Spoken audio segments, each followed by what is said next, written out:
Boa tarde, senhor presidente. Em nome do mesmo, eu cumprimento a mesa, aos procuradores, tanto da prefeitura como o nosso procurador Denis. Cadê ele? Está por aqui? Está lá dentro. O secretário presente, Silvia Santos. De secretário só tem ele, né? E os demais da galeria, meu assessor, a mídia aqui, Rafael. Cadê o Montel? Também se encontra? Agora há pouco eu vi ele. E os demais colegas, em nome do vereador Lindomar. Eu não poderia deixar de usar a tribuna, até porque eu já estava com saudade, viu, Lourdes? A Lourdes, acho que não estava com saudade de mim aqui nessa tribuna. E boa tarde a todos vocês que nos acompanham através da rede social. Primeiro, eu quero esclarecer o porquê da sessão extraordinária. Mas se nós temos uma sessão ordinária amanhã, o porquê da convocação de uma segunda-feira? Fica esse ponto de interrogação aos munícipes de Bom Jardim. E aqui eu quero trazer e citar o artigo 59, aonde fala da necessidade de uma extra, quando há necessidade de uma extra, né, de uma sessão extraordinária. Eu gosto muito de andar com o regimento interno dessa casa. Lá no seu parágrafo 2º, o que diz? Né, Lourdes, mais o Arão? O que diz o parágrafo 2º?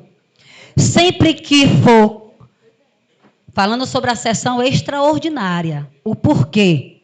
Artigo 59. Sempre que for convocada a sessão extraordinária, o presidente comunicá-lo a os vereadores em sessão, podendo ser em sessão, por ofício, telegrama, a gente vai atualizar nosso regimento, que aqui ainda está falando em telegrama. Ou telefone, se for o caso. E aí, aqui a gente está vendo que tem ausência de alguns vereadores que não se fizeram presentes nessa sessão extraordinária. Não sabemos o motivo. O presidente deve justificar logo após a minha fala. Por quê?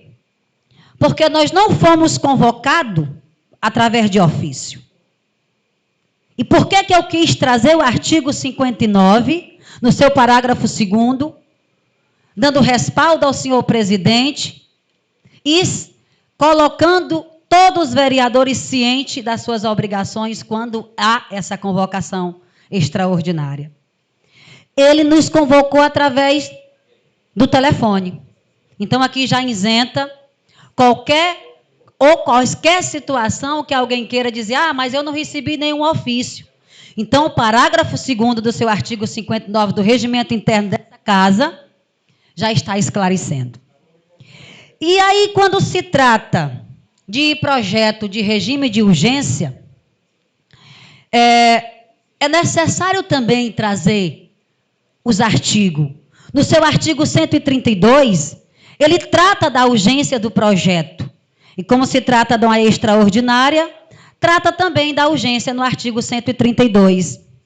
Ele diz o quê? Que a urgência dispensa exigências ou formalidades regimentais para que determinadas proposição, que é no caso do projeto, seja de logo considerada até a sua decisão final.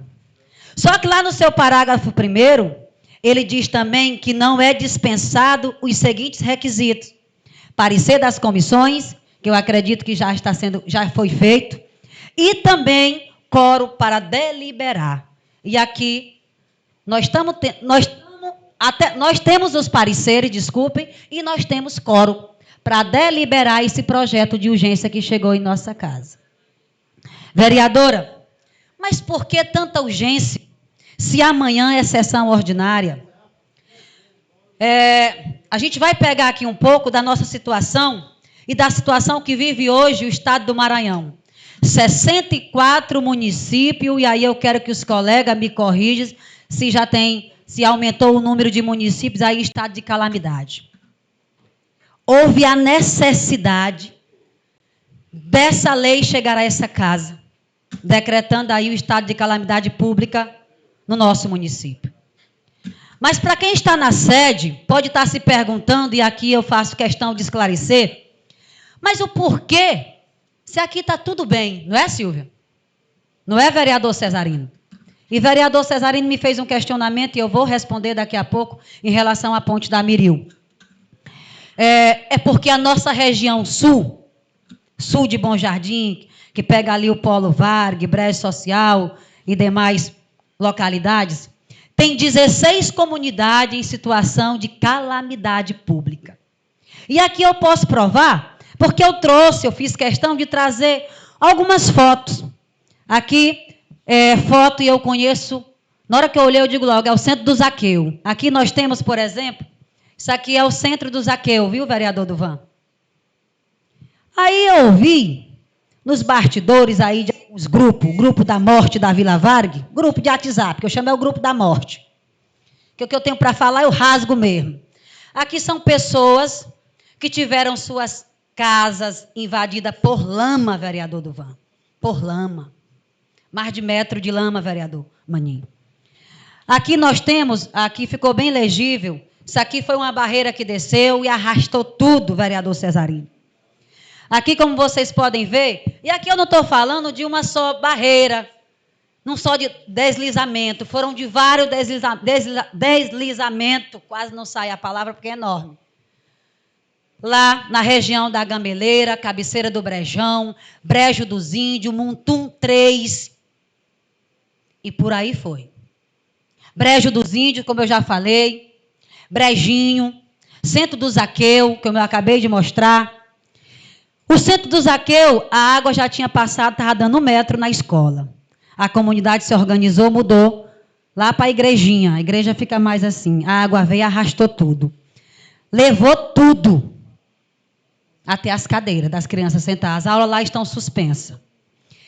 Isso quem me relatou foi a coordenadora que esteve lá, rodou 4 quilômetros a pé para poder chegar andando em cima de muita lama.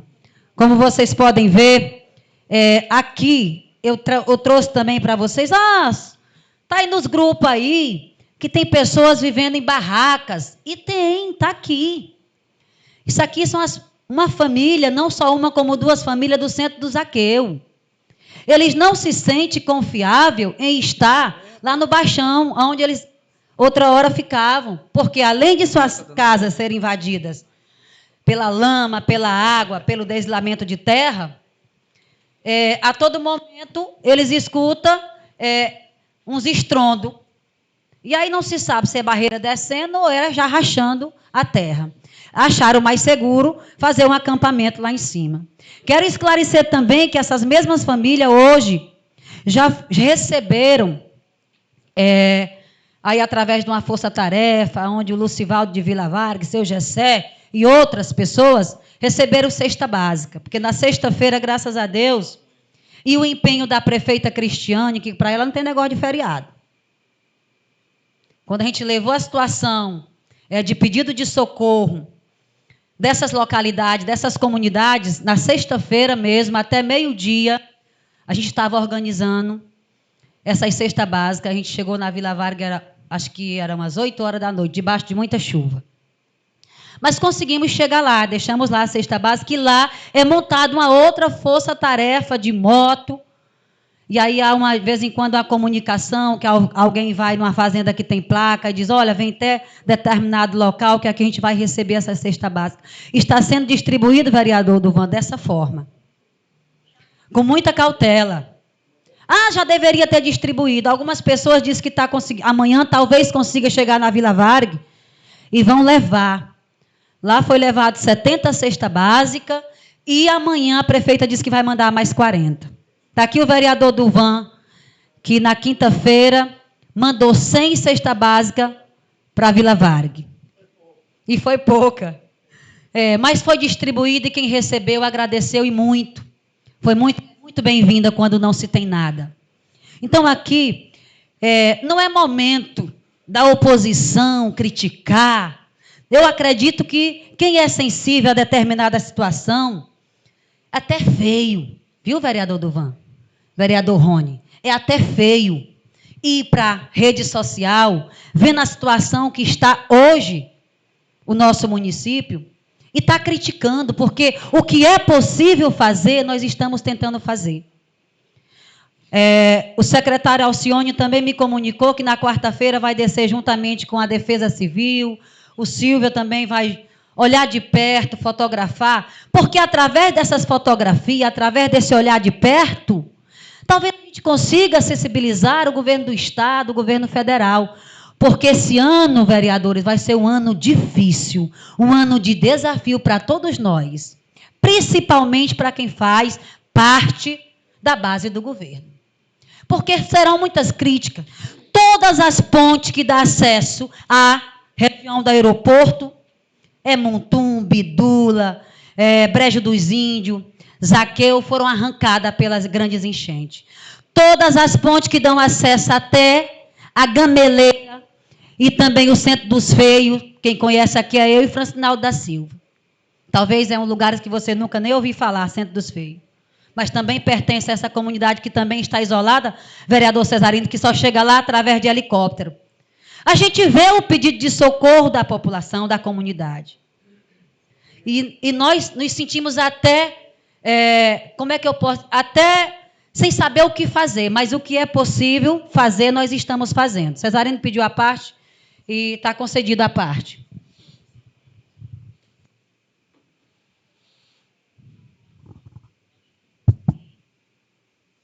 Boa tarde a todos e a todas. Agradeço aqui pela ter cedido aqui a parte, a vereadora Vânia. Vereadora, aqui a gente não tem como ficar calado. Eu disse, não, hoje é sessão extra e o projeto é muito importante. Eu vi quando o presidente colocou no nosso grupo e não poderia deixar de vir. Mesmo porque isso aqui é a nossa função, é nosso papel. Vereadora Vânia e os demais aqui. Esse projeto que nós vamos votar hoje aqui, aprovar, é um projeto muito importante. Analisando do ponto de vista que as consequências que ainda vão vir, vejamos só, as pessoas que têm suas terras, né, suas pastagens por seus gados, muitos, devido às fortes chuvas, muitos prejuízos. Pessoas que têm empréstimo no banco, tanto no Banco do Nordeste, Banco do Brasil. Como é que essas pessoas vão conseguir pagar o banco diante desses tamanhos prejuízos? Né? A gente também não pode deixar de falar dos criadores de peixe, né, os piscicultores. Quantos açudes foram rompidos, as paredes, peixes foram embora, e as pessoas investiram ali dinheiro do banco, do seu suor, e assim por aí. Então, esse projeto, ele vai, uma vez aprovado por esta casa e sancionada pela gestora, vai possibilitar para que o banco possa negociar ou renegociar esses empréstimos com esses agricultores, que aí vão ter dificuldade no prazo que eles precisam ir lá, né, quitar esses empréstimos. Então, assim, é muito importante o projeto. Eu também não poderia deixar de falar dos vendedores ambulantes. São essas pessoas que estão assim na rua, que precisam vender roupa, vender lanche, vender qualquer coisa, que é a fonte de renda deles. Devido a essas fortes chuvas, essas pessoas estão sofrendo muito, né? Eu vejo assim que era muito importante o poder público, né, a prefeita, ver uma forma de também atender, pelo menos os que têm mais dificuldade, né? Então, assim, senhora vereadora, com relação à ponte da Cristalândia, é uma situação que devemos todos nos unir nesse momento, né? Porque se nós nos unirmos, assim, o governo, a Câmara de Vereador, a população, para que possamos, assim, cobrar do governador que ele tome providência de mandar resolver aquele problema, porque aquela população está ilhada, né? Está sofrendo. Então, era isso, vereadora, que eu gostaria de dar essa contribuição. Muito obrigado. Eu que agradeço, e aí eu quero finalizar aqui, trazendo, mais uma vez, que são 16 comunidades que se encontram hoje em estado de calamidade na nossa região. Por isso, a necessidade de trazer esse decreto e essa casa aprovar. Por isso, de fazer chegar até ao governador. Porque se a gente não decretar, vai ser humanamente impossível reconstruir só com recurso municipal, só com recurso próprio. Nós sabemos que a gente não vai conseguir, vereador Duvan. São quilômetros de estrada para tirar essas barreiras. São várias pontes que foram arrastadas, inclusive a da Miril, pelas fortes correntezas de água. Até a da Cristalândia, até então, ainda está submersa sobre água. Outra questão que eu queria trazer aqui também é do Alto Flecha, que a barragem lá da Fazenda Amazônia, esse ano tem trago prejuízo àquela comunidade.